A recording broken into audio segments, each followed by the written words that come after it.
Hi guys, welcome back to another video. আজকে আমরা খেলছি বেস অ্যাটাক ফোর্স। কারণ এটাতে আমি অনেক কিছু করেছি, যেমন আমার এয়ারপ্লেন বেস ছিল, আমি বানিয়েছি, এবং হেলি বেস ছিল, হেলি বেস বোম ব্লাস্ট হয়ে ফেটে গিয়েছে, এবং আমার এখানে হোম বেস আছে। এখন আমাদের এখানে অনেক এনিমি আছে, যেমন বেস অ্যাটাক করতে, যেমন সব কিছু আছে বলতে গেলে।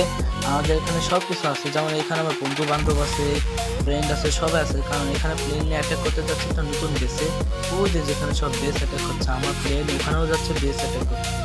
ওই যে চলে গেছে, ওই যে বেস অ্যাটাক করতে গেছে। সো এই গেমটা আপনারা অবশ্যই খেলবেন, যারা বাচ্চারা বড়রা সবাই খেলতে পারবে এই গেম। আমিও খেলি প্রতিদিন। ঠিক আছে, তো সবাই ভালো থাকবা, সুস্থ থাকবা, আল্লাহ হাফিজ।